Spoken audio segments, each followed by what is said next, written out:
Welcome to this edition of Empowered 305. With us here today is an extremely special guest. His name is Officer Michael Vega. He's a public information officer for the City of Miami PD, and my ex-partner, who I love very much, very close to my heart. Welcome. Thank you for having me. And yep, this is my old partner here, and we had some good times together. Yes. P.I.O. Yes. Many years. It was nice. Taught me a lot, which Everything I never thought I I would be a P.I.O. And you taught me a lot. So and now I you appreciate are. you. Thank you. Now you are the senior P.I.O. How did you get into law enforcement? It's interesting because I worked at Ecker Drugs, which is now known as CVS. Yeah. But I started there, and I started to do a lot of loss prevention there, where I would arrest the bad guys, or not arrest them, but actually I would call the police, and they would come and make an arrest because they were stealing, even employees. And I said, man, that seems like a nice career. And my dad always looked up to police, always had a lot of police friends. And I said, you know what, I want to be a police officer. So what I did is first I had applied in the Federal Bureau of Prisons, and they took me in the Federal Bureau of Prisons in 1995. I did almost 2 years there before the city of Miami hired me, and I've been here as a police officer since 1997. You have a profound love for the city of Miami, I know, but did you grow up here? I did. I was born and raised in Flagami area, right off of 62nd Avenue and Northwest 2nd Street, and this is my heart. I mean, the city of Miami is where I grew up.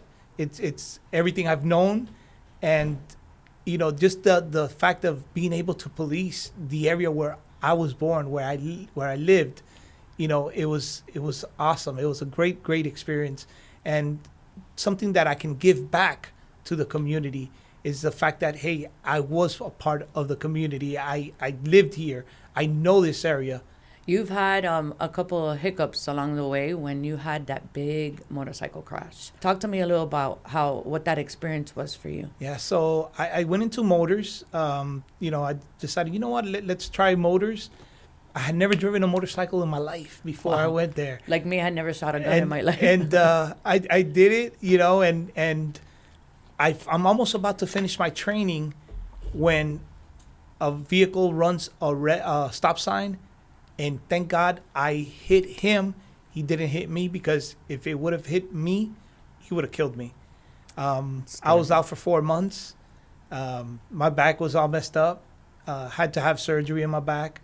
But I thank God that now, 15 years later, I'm doing well. I've lost the weight that I gained after the accident. And I feel so much better. And I'm thankful that I was in that unit, because that unit helped build my character, helped build me. It showed me that there's nothing that you can't put to test that you can't accomplish. And it's a hard school. It's hard. It's hard being out there. I had 3 accidents. The 2 other ones were minor. But the last one, I came back and I'm driving my motorcycle. And it was one of those days where it was like 30 degrees in Miami, which we never see, but it happened to be that one day, and it was on a Saturday doing a funeral escort, and it was sprinkling, and I was like, I can't keep on doing this. I was like, why am I, doing this?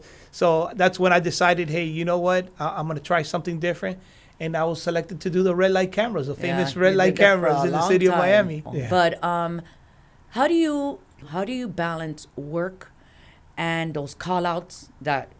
It's a lot. The people don't see the amount of work that we put in P.I.O. And when we're on call, so I got the 1st through the 15th of the month. And that time, we hardly sleep, because you get a call at, you just fall asleep at 11. And at 1 o'clock, you get a call, hey, Mike, just so that you know, there was an accident, fatal, this and that. You just got woke up. Yeah, and now it's like, wait a second, now to go back to sleep. And those first 15 days, it's hard in every month, because you don't have a private life, basically. You're constantly on your phone. But then what I do to disconnect is the rest of the month, when I'm off on call, I don't deal with work. I just, if it's something important where my partner will call me, then I will deal with it. I was one of them that would call you. Definitely. When you speak to the public, it's hard. How do you balance when you have to talk about something disheartening? How does it affect you? Well, you know me very well, and you know how sentimental I am. We both are. Yeah, that we both are, exactly. We were both very sentimental, and it's difficult when you're talking about a child that was killed, Yeah. and you know how, that hits you with you being a mother, me being a father, a grandfather. It hurt, but then you have to come down and say, you know what? You have to talk to the media. Yeah. You have to tell the story. You need to relax. And I've had a couple of instances where a tear comes down my eye and my cheek, and it's like, listen, I'm human. We are human, and that's what people don't see. They're like, oh, yeah, they're all just here to get the bad guys and take everybody to jail. And no, we're human. We feel it. Can you think of one case that has affected you that you would love? Because I know you're in the drop, right? Can you tell me one case that you have that you would like solved before you retire? The one thing that is with me was one instance where I went to a house and the man was acting erratical. The wife tells me that he was imagining that somebody was following him, trying to kill him, what have you, and that he had a knife. And I get to the living room and he's just sitting in the sofa. To make a long story short, I have the conversation with his wife and say, hey, listen, you're going to have to call a doctor to give you an ex parte order so that he can be taken to the hospital, because he didn't want to go. When I said that to her, this man jumped out of the sofa and behind his head had a big butcher knife. And he just stood there like that.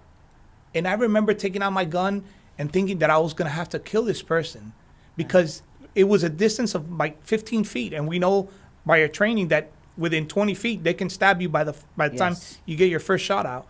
And thank God that myself and another officer was there, took that extra second to allow him to drop that knife, which he did. But I always wondered, I wonder if he knows that he was so close to being shot and maybe killed. And that, I wonder if he appreciated the fact that any other officer in that situation might have shot him immediately, because he had the knife, like, in a threatening manner, and less than 15 feet from me. And I always think, I wonder whatever could became of that. We have a phenomenal training in the Miami Police Department, how to learn how to de-escalate situations instead of, because we've been put in so many different situations and no incident is ever alike, right? But you do a great job conveying to the public. There's things that possibly that that's going on that is not for the public to consume, right? Correct. Not yet, right? Because it may obviously affect the case. People don't know that. But before we leave, tell me, how do you deal with that? How do you deal with knowing what you know about the case, knowing that you can't say it? How do you...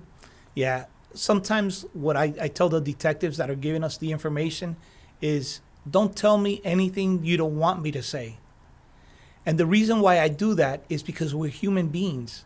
And that's my best method. It's true. And you've taught It's me, transparent, yeah. it's like, hey, Mike, when you got with the media, and you're going to say something, think about what you're going to say before you say it. Yeah. And it's sometimes that, I'm giving this example, but Right. that when we're dealing with, it's critical information that might hinder a case. So we have to be very careful on how we express ourselves, on how we say it to the media. Yeah, that's a very, very good and valid point that a lot of people probably don't know.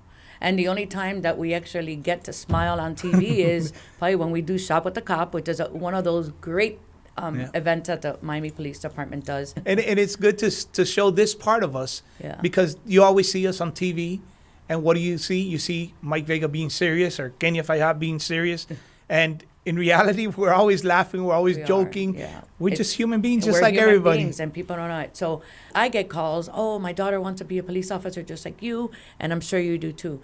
And we want to continue to move towards that tradition, right? How it is.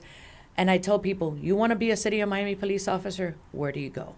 You go to miami.gov and fill out that little contact card, and Yep. we're always recruiting. Yep. And it's such a wonderful job. It is. And both of us can attest to it. I've got 28 years on, and I love my job. I love what I've done. too. I love what I've done for 28 years. I'm going to invite you to come back, and maybe the next year, so we can talk. You're close to retirement. You're about to leave, right? How much do you have left? Who's counting? I got 2 years and 8 months left, but who's counting? But definitely before you retire, I want to bring you back to the podcast. For sure. Thank you again for everything you do. Thank you for having me. I love God you. bless you, my friend. And that's a wrap. Don't forget to like, share, and subscribe.